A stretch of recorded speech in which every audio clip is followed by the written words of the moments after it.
उल्लेखनीय है कि गुना जिला मुख्यालय पर हॉट रोड स्थित पशु चिकित्सालय में लाखों की दवाइयां पानी में बर्बाद हो रही है। इन दवाइयों का उपयोग गुना शहर सहित आसपास के ग्रामीण क्षेत्रों से जानवरों के इलाज में होता है। परंतु जब स्टोर रूम के हालात देखें तो वहां पर लाखों रुपए की दवाइयां जमीन पर पड़ी है और स्टोर रूम में पानी गिरने से दवाइयां खराब हो रही है। वहीं सुरक्षा के कोई इंतजाम पशु चिकित्सालय में ना के बराबर भी नहीं है। और तो और लोगों ने अस्थायी रूप से पार्किंग बना रखी है, जहां सड़क पर बनी दुकानों के दुकानदार अपनी 4 व्हीलर टू व्हीलर गाड़ियां खड़ी करते हैं। वही गेट के बिल्कुल कोने हैं पर अस्थायी रूप से अतिक्रमण कर दुकान भी चलाई जा रही है। वहीं सुरक्षा की दृष्टि से रात में बिजली की कोई व्यवस्था नहीं है, जबकि यहां पर पूर्व में कईयों बार चोरी की वारदात घटित हो चुकी है। अभी कुछ दिन पूर्व ही जिला पशु चिकित्सालय में चोरी की घटना घटित हुई थी। इससे भी सबक नहीं लिया गया। इस मामले में जब गुना जिला मुख्यालय पर पशु चिकित्सालय में पदस्थ डॉक्टर अभिषेक राजपूत से बात की गई तो उन्होंने कहा, यह पूरा मामला जो भी है वह डायरेक्टर साहब ही देखते हैं, मैं इस विषय में आपको कोई जवाब नहीं दे सकता हूं। जब पशु चिकित्सालय के डायरेक्टर रवि प्रताप सिंह भदौरिया से चर्चा की गई तो उन्होंने बताया कि यहां पर कई बार चौकीदार के माध्यम से इन अतिक्रमणकारियों को हटा दिया गया है, परंतु लोग झगड़ा करते हैं। बिजली के सवाल पर कहा कि बल्ब लगे हुए हैं। कुल मिलाकर पत्रकार के सवालों को जवाब घुमा कर देते हुए नजर आए। वही स्टोर रूम में दवाइयां खराब होने के मामले पर कहा कि 75% स्टोर रूम ठीक करा दिया गया है, 25% बचा है, वह भी ठीक करा देंगे। अभी 2-3 दिन से ही बारिश ज्यादा गिरने के कारण यह स्थिति बनी है।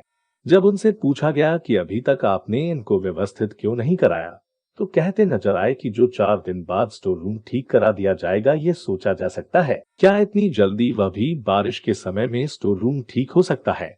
नहीं समझा जा सकता क्योंकि बारिश चल रही है। वहीं बिजली के सवाल पर कहा कि हम प्रयास करेंगे कि जल्दी से ही बिजली की व्यवस्था सुचारू रूप से ठीक करा दी जाएगी। सवाल इस बात का है कि डायरेक्टर महोदय पिछले 2018 से यहाँ जमे हुए हैं और अब तक 5 वर्ष में ये समस्या का निराकरण नहीं हो सका। इसका कारण जो भी रहा हो, फिलहाल तो इस मामले में जिला चिकित्सालय में सब कुछ गोलमाल चल रहा है, जिसकी सुध लेने वाला कोई नहीं है और अस्पताल खुद बीमार नजर आ रहा है। देखना यह है कि मामले में जिला प्रशासन के संज्ञान में आने के बाद क्या जिम्मेदारों पर कोई कार्रवाई होगी या फिर ये सिलसिला अनवरत यूं ही चलता रहेगा और इसी तरह अवैध पार्किंग और अतिक्रमण जारी रहेगा। वहीं सुरक्षा के इंतजाम हो सकेंगे या नहीं, आने वाला समय ही बताएगा। इस मामले में पूरी जानकारी गुना पर कलेक्टर आदित्य सिंह को भी है, देखना है क्या होता है। वहीं इस मामले में गुना कलेक्टर कार्यालय में पहुंचकर अपर कलेक्टर आदित्य सिंह से बातचीत की गई तो उन्होंने कहा कि पशु चिकित्सालय से संबंधित जानकारियां मेरे संज्ञान में आई हैं। इस मामले में कलेक्टर साहब से भी चर्चा की गई है और डायरेक्टर को बुलाया गया है। यदि अस्पताल में कुछ कमियां हैं और गड़बड़ियां हैं तो जांच करवाई जाएगी और इन पर नियमानुसार कार्रवाई की जाएगी। अब देखना यह है कि जिला प्रशासन पशु चिकित्सालय के मामले में आगे क्या कार्रवाई करता है। फिलहाल तो पशु चिकित्सालय खुद बीमार है और जिम्मेदार मोहन है और लोग हो रहे हैं परेशान। जो यहाँ आकर हमने डॉक्टरों से बात की तो डॉक्टर फोन पे तो आ गए, परंतु सबसे बड़ी बात यह है कि यहाँ इमरजेंसी में अगर किसी प्रकार की कोई दिक्कत डॉक्टरों को कोई अगर मरीज बन के आता है कोई जानवर तो मरीज का इलाज नहीं हो पाता है। सबसे बड़ी दिक्कत ये है कि पानी भरा हुआ देख सकते हैं आप जगह जगह पे। इसके अलावा साफ़ सफाई बिल्कुल नहीं दिख रही है।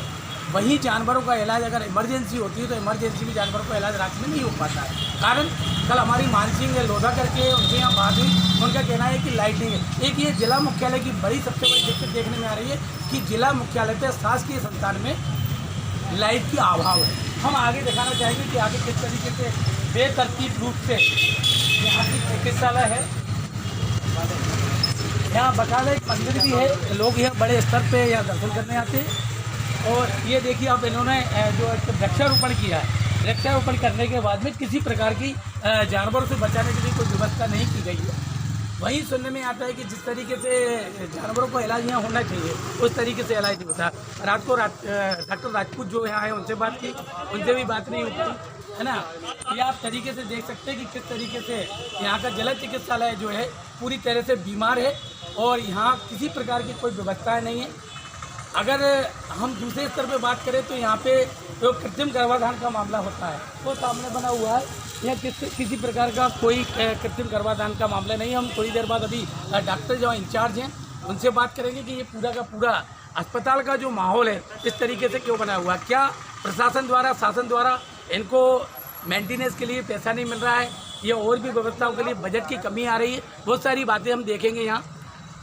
अभी यहाँ एक गाय का ट्रीटमेंट चल रहा है जो कि मैं चाहूँगा कि बताएं उसको। गाय को जो रात को यहाँ पे लाए गए थे, ये देखिए अब कीचड़ किस तरीके से भरा हुआ है। ये एक गाय का जो रात को यहाँ पे इसको लाए थे और रात में अंधेरा होने के कारण, लाइट नहीं होने के कारण इसका इलाज नहीं हुआ। लेकिन लगभग सुबह 10 बजे से डॉक्टर 2-3 लोगों की टीम यहाँ पे लगी हुई है और पूरी मेहनत के बाद में उसका अभी ऑपरेशन किया गया है। ऑपरेशन करने के बाद में अब डॉक्टर अभी देखते हैं कि क्या पोजीशन निकली है। ऐसा लग रहा था कि इस पर बच्चे के पेट में शायद गाय के पेट में बच्चा है और उसके खुर निकल रहा है, परंतु देखने में आया कि इसको कोई पुरानी चोट थी। डॉक्टरों का कहना है वो चोट के कारण से उसका अंदर का मांस सड़ गया था जो बाहर निकल गया था। अभी काफ़ी मेहनत के बाद में इन लोगों ने ऑपरेशन करके गाय की जान बचाने का पूरा प्रयास किया है और टाँके लगाए जा रहे हैं। लेकिन कुल मिला के ये कि इस तरीके से बहुत सारी चीज़ें यहाँ देखने को मिल रही हैं। आप पीछे अगर कैमरा घुमाए तो देखिए अब सूअर भी यहाँ घूमते नज़र आ रहे हैं। किसी प्रकार की कोई रखरखाव या सुरक्षा की दृष्टि से कोई व्यवस्था नहीं है। मैं राजनीति ऑपरेशन करते हैं उनके उन्हीं लोगों ने बताया है कि नहीं ऐसा पूरा खुला हुआ है, बताया तो गलत है। तो चार 2 खिड़कियाँ तो साइड में हैं।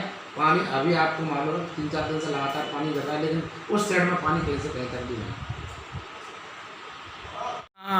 पशु चिकित्सालय में कब से पदस्थ सर? 22 जुलाई 2017 जी, जैसे कि देखने में आ रहा है कि 2017 से आप यह लंबा समय हो गया, लगभग 5 साल के लगभग होने जा रहा है। अभी यहाँ देखने में आया है कि लाइट की पर्याप्त रात में व्यवस्था नहीं है। जैसे कि देखने में आ रहा है कि पीछे के साइड में कुछ क्वार्टर्स बने हुए हैं और सुरक्षा की दृष्टि से यहाँ कोई नज़र नहीं आ रहा। और बाहर एक अस्थायी रूप से पार्किंग भी बनी हुई है। तो अभी तक इस पर आपने लिखित में कलेक्टर से या कोई किसी प्रकार की शिकायत की है, नहीं की आपने? लाइट भी हॉस्पिटल पर दोनों साइड में बल्ब लगे हुए हैं, सामने भी बल्ब लगा हुआ है। हॉस्पिटल के बगल में मंदिर भी है, वहाँ पर भी काफ़ी लाइटिंग है। तो लाइट तो सामान्य तौर पर जो रहती है वो ठीक है। पीछे की साइड में हमारे यहाँ BTS रहते हैं जिन्होंने अवैध रूप से वहाँ पर कब्जा कर रखा है। तो इसके लिए हमने लिखित में उनको नोटिस भी दिए हैं, लेकिन उनके द्वारा अभी तक खाली नहीं किया गया है। दूसरा, पार्किंग जो अवैध रूप से चल रही है, हमने CMO महोदय को 2-3 बार मौखिक रूप से बताया कि इसको यहाँ से हटवाएं। कोरोना के बाद ये पार्किंग चालू की गई थी अस्थायी रूप से, लेकिन अब वो स्थायी रूप धारण करती जा रही है। और चूँकि लगातार जो यहाँ पर मोटरसाइकिल और कारों का जमावड़ा हो रहा है, तो इनको एकदम से हमारे चौकीदार के बस में भी नहीं एकदम से हटा दे। तो हमने जो है उनसे और भी चर्चा कर रहे हैं, इसको हटवाने का हम प्रयास कर रहे हैं। क्या आपने लिखित में कोई FIR दर्ज कराने का प्रयास किया? नहीं, लिखित में अभी हमने इस तरह की कोई FIR नहीं कराई है। जी, तो ऐसी जानकारी है कि जो कृत्रिम गर्भाधान किए जाते हैं वो संबंधित व्यक्ति जो होता है उनको कुछ अपने यहाँ से मानदेय भी दिया जाता है, जैसे कि 1500 रुपये पर पशु के हिसाब से, ऐसा कुछ है क्या? नहीं, ऐसा कुछ नहीं। मानदेय कोई किसी तरह का मानदेय नहीं दिया जाता, लेकिन जी, जो हमारे द्वारा गौ सेवा प्रशिक्षक रहते हैं जिन्हें हमने EI की ट्रेनिंग दी है, उन्हें हम प्रति EI के हिसाब से भारत शासन का जो नियम है उसके अनुसार हम 50 रुपये प्रति EI उनका भुगतान करते हैं। दूसरा सर, देखने में आया कि आपका जो भंडारण है यहाँ पे मेडिसिन रखी रहती है, वहाँ देखा गया है कि काफ़ी मेडिसिन ख़राब हो रही है, पानी गिर रहा है, और आप यहाँ 2017 से और अब तक इसको व्यवस्थित नहीं कर पाए, क्या कारण रहे? नहीं, व्यवस्थित है, भंडार हमारा व्यवस्थित है, लेकिन एक कमरा थोड़ा सा उसमें पानी टपकता है। तो वहाँ से हमने जैसे चूँकि बरसात बहुत ज़्यादा हुई और साइड से पानी आना शुरू हुआ है, तो हमने वहाँ से मेडिसिन हटवाना शुरू कर दी है। और मेडिसिन अभी लगातार जिले में जो पशु चिकित्सा संस्थान हैं उनको वितरित हो रही हैं।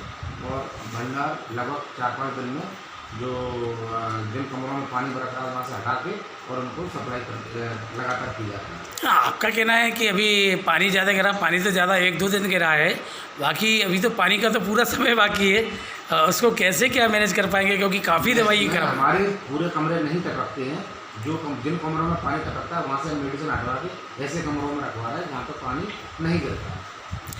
हॉस्पिटल में आपके यहाँ सर मेंटेनेंस के नाम पे भी इस चिकित्सालय के लिए कुछ पैसा आता होगा, तो ये अभी देखने में आ रहा कि चिकित्सालय के नाम पे या किसी भी संस्था के नाम पे अलग से मेंटेनेंस के लिए हमारे पास कोई पैसा नहीं है। ठीक है। तो बहरहाल ये जो एक समस्या बड़ी देखने में आ रही कि ये लाइट की जो एक बड़ी बात है, जैसे कि कल आपके एक प्यून ने भी बताया था कि साहब लाइट नहीं है, तो रात में लाइट की आवश्यकता तो लगती। रात को हमने भी आकर देखा यहाँ कवरेज के दौरान कि लाइट ना के बराबर थी। मंदिर के सामने भी अंधेरा पड़ा हुआ था, केवल जो मंदिर में लाइट जल रही है, उसके अलावा बाहर गेट पे भी लाइट की व्यवस्था नहीं है। ये कब तक होने की संभावना, कब तक आप उसको सही करा लेंगे? रात को 9 बजे के बाद मैं भी जिस गाय की आप बात कर रहे हैं, मैंने उसका परीक्षण किया था रात में करीब 9:30-10 बजे जी। गेट पे भी लाइट की व्यवस्था है, हॉस्पिटल के सामने मेन गेट पे भी लाइट है, साइड में भी लाइट है। लेकिन एक जो हमारा कैटल सेट है जहाँ पे हम सामान्य तौर पर इलाज करते हैं दिन में, उस कैटल सेट में एक बल्ब नहीं था, जो कि हमने रात में ही बल्ब लगवाया था। तो चूँकि सामान्यतः रात में हम ऑपरेशन वगैरह नहीं करते हैं जब तक कि बहुत ज़्यादा इमरजेंसी ना हो, दिन में ही ऑपरेशन किए जाते हैं। तो दिन में लाइट की ऐसी व्यवस्था की जरूरत बहुत ज़्यादा नहीं पड़ती है, लेकिन हम ये है कि इसमें हम जल्दी सुधार करते हैं। सरकार जानवरों को भी पड़ती है और कई बार इनकेस इमरजेंसी में ऑपरेशन भी करना पड़ता है। लेकिन वहाँ कल जब मीडिया के लोग पूछे, वहाँ पता लगा कि लाइट नहीं है, तो आप लोगों ने प्रशासन के माध्यम से वहाँ कितने बार आपने इन्वेस्टिगेशन किया और वहाँ जाके कितने बार जाके देख रेख की है, और समय समय पे क्या प्रशासन द्वारा वहाँ की जाँच की जाती है कि नहीं जाती? बिल्कुल, वहाँ पे समय समय पे हम लोग इंस्पेक्शंस कराते हैं, हमारे एसडीएम और रेवेन्यू की टीम के माध्यम से भी करते हैं, और डिपार्टमेंट के भी वहाँ पे रूटीन इंस्पेक्शंस चलते हैं। कल हम लोगों ने विस्तृत इसमें सभी इंस्पेक्शंस में क्या क्या कमियाँ पाई गई थी और उनका पूर्ति समय समय पर हुआ कि नहीं हुआ, वो भी हम लोगों ने आगे कराया है। और यदि ऐसी कोई कमियाँ पाई जाती है तो हम लोग तत्काल इसका निराकरण करेंगे। ये वहाँ जो अस्थायी रूप से अतिक्रमण हुआ, ये कब तक हटाया जा सकता है, और वहाँ जो लाइट की एक समस्या वो कब तक पूरी हो जाएगी आपके हिसाब से? के लिए हम लोग एक बार अपने रेवेन्यू की टीम के माध्यम से उसका जाँच करा लेते हैं। यदि वो अस्थायी रूप से वहाँ पर किसी ने अनाधिकृत अतिक्रमण किया तो वो भी होगा। अभी देखने में आया कि कुछ दिन पहले वहाँ पशु चिकित्सालय में एक बड़ी चोरी भी हुई थी, और वहाँ सुरक्षा की दृष्टि से गेट भी नहीं लगाया जा रहा है। इस विषय में भी आपका जानवरों के इलाज के लिए दवाइयाँ वगैरह आती हैं, वो भी काफ़ी ख़राब कंडीशन में नीचे पड़ी हुई थी, उनका रखरखाव सही नहीं था। और दूसरी चीज़ जो कल गाय वहाँ गई हुई थी गंभीर हालत में, उसका भी उपचार सही तरीके से नहीं हो पाया। ये जो रिपोर्ट आप बता रहे हैं, मीडिया के माध्यम से भी हमें इसकी सूचना मिली थी, और इसमें हम लोगों ने BD वेटनरी के से हमने यही कहा है कि उसका इंस्पेक्शन रिपोर्ट हम लोगों को देंगे, और कल हम लोगों ने उनसे वो रिपोर्ट आबूज कराई। यदि कोई ऐसी कमी पाई जाती है तो हम लोग सबसे पहले तो उसको सुदृढ़ करेंगे, और यदि उसमें कोई ऐसा कर्मचारी या किसी की हम लोगों को गलती परिलक्षित होती है तो हम लोग उसमें स्पष्टीकरण भी आबूज करेंगे। सर, जो लाखों रुपए जो सरकार के द्वारा जो ट्रीटमेंट के माध्यम से आता है, जिसमें दवाई वगैरह आती है, अगर सर यही हालत रहे तो सर कहीं ना कहीं ये सर जो सरकारी प्रॉपर्टी में आता है सर, ये इसकी सर जान मान की सर हानि भी हो सकती है सर भविष्य में। जी बिल्कुल, अगर ऐसा होता है, वही हम कह रहे हैं। अभी आपके माध्यम से और बाकी सूत्रों के माध्यम से जो हमको ऐसी सूचना मिली है, इसकी हम लोग एक गहन इसमें जाँच करा के प्रतिवेदन भी लेंगे, और इसमें जो भी अगर हम लोग को लगता है स्टेप्स निकालने हैं हम लोग करेंगे। और ऐसा कोई भी कदम हम नहीं चाहते भी लिया जाए कि इससे भी हमारे शासकीय संपत्ति की और कोई शासकीय धरोहर पर किसी को भी हानि हो।